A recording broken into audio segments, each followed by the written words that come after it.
Saya bersaksi bahwa beliau terus berjuang demi kepentingan bangsa, negara, dan rakyat Indonesia.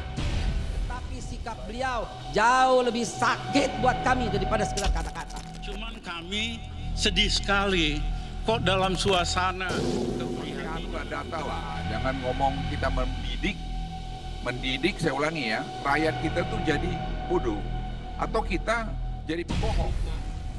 Adu domba, masyarakat dipengaruhi. Banyak yang seperti itu coba.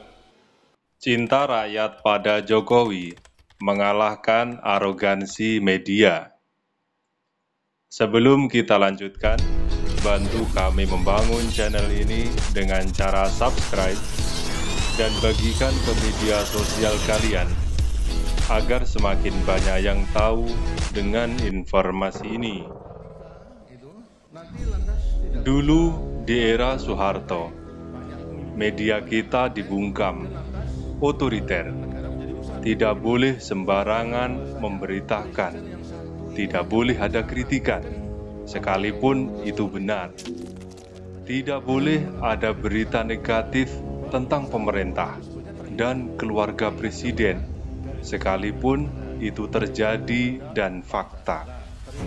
Semua media berada di bawah kendali Soeharto, suka-suka dia. Kegiatan mancing keluarga presiden jauh lebih penting dari semua berita apapun saat itu.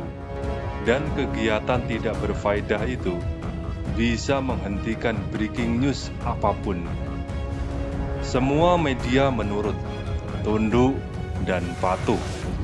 Kalau tidak menurut atau lalai dan meloloskan kritik kepada pemerintah, langsung dibredel, ditutup, atau kantornya diteror dan dihancurkan. Kenapa? Karena siapa kamu tanya begitu? Siapa yang suruh siapa?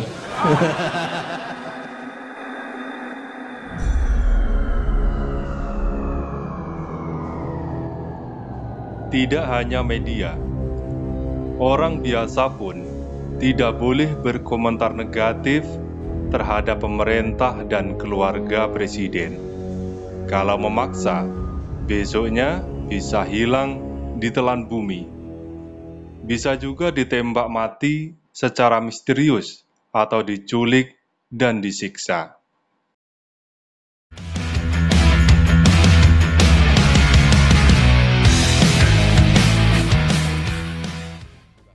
Namun sekarang di era Jokowi, semua berbalik.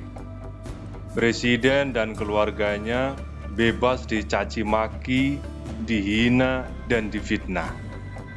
Tapi Presiden tidak pernah melaporkan atau mempersoalkan pihak-pihak yang mencaci dan memfitnahnya. Kalau kemudian ada beberapa pembenci yang masuk penjara, umumnya mereka punya kasus lain. Seperti halnya Habib Bahar yang punya kasus menganiaya santri. John Ruh yang divonis karena kasus SARA. Ahmad Dhani yang bermasalah dengan Banser karena ujaran kebencian.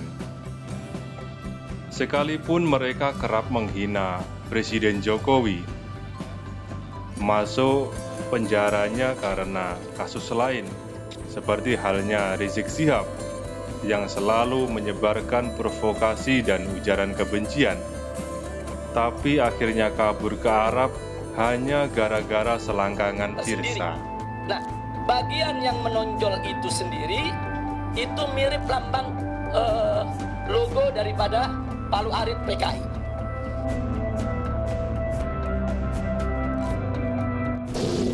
Saya bersumpah akan memenuhi kewajiban Presiden Republik Indonesia. Memasuki periode kedua pemerintahan Jokowi, media jadi semakin ugal-ugalan menyerang pemerintah. Dari mulai clickbait, framing, bahkan hingga hoax. Media mainstream kita yang katanya netral itu kini terjebak politik praktis menyerang pemerintah. Namun Jokowi tetap tenang atas semua pemberitaan seperti itu yang dilakukan oleh media-media kredibel di negeri ini, yang selama ini kerap menjadi hakim di media sosial, merasa benar sendiri dan netizen selalu salah. Sampai saat ini, tidak sekecap pun Presiden menegur, mengeluhkan, atau sekedar menyindir media-media di Indonesia. Padahal, yang dilakukan oleh media-media itu sudah melampaui batas, terang-terangan menyebarkan hoax hanya agar bisa menyerang Jokowi. Meski Jokowi diam saja, tapi masyarakat tidak mau tinggal diam. Contoh Detikcom yang semula ratingnya 4, sekian, hari ini menjadi 2, sekian. Dan di kolom komentar penuh dengan hujatan dan kekecewaan terhadap Detikcom. Pada beberapa waktu sebelumnya juga terjadi pada media Tempo yang ratingnya hancur gara-gara konten provokatif terhadap presiden yang dianggap tidak etis dan berlebihan. Bukan hanya media, Bukalapak juga sempat dibuat nyungsep gara-gara Zaki, sang founder, menyerang Jokowi dengan data yang salah.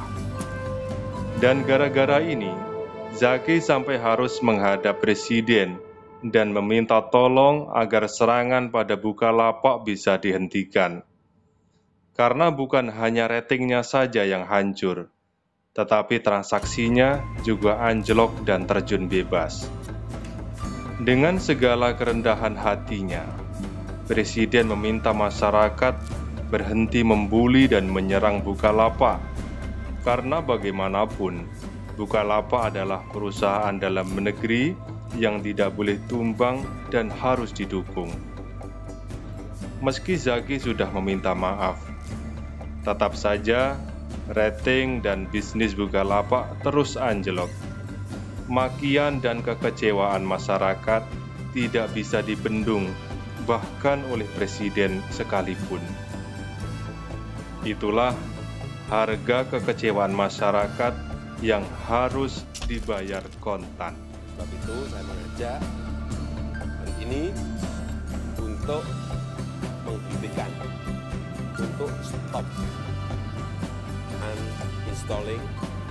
uninstall Bukalapak. Dari kejadian-kejadian ini bisa kita renungkan betapa masyarakat kita sangat mencintai presidennya. Masyarakat kita mudah sekali tersinggung jika Jokowi dijadikan target framing, fitnah, dan hoax. Kekecewaan tersebut bisa terjadi begitu saja, tanpa komando, bahkan tidak bisa dihentikan oleh siapapun, meski Jokowi sendiri sudah memaafkan secara terbuka. Rakyat Indonesia seolah tahu kapan harus bertindak dan selalu siap bertindak. Semakin sabar seorang Jokowi dan tidak merespon atas serangan media padanya, maka rakyat yang mencintainya semakin solid dan tanpa ragu bergerak dan bertindak. Jokowi bukan ketua umum partai, bukan anak tokoh atau elit, dan juga bukan dari kalangan militer. Tetapi hari ini kita menyaksikan betapa Jokowi sangat dihormati dan dijunjung tinggi oleh rakyat Indonesia. Siapapun yang berani menyenggolnya akan mendapat respon yang setimpal. Itulah kekuatan the silent of majority. Yang selama ini diam bukan berarti tidak peduli. Yang selama ini tenang bukan berarti tidak bergerak. Mereka terus mengikuti perkembangan dan bertindak spontan tanpa dikomando atau diarahkan. Mereka bergerak sesuai dengan hati nurani sebagai anak bangsa yang mencintai bangsanya. Demikian, salam dari rakyat jelata.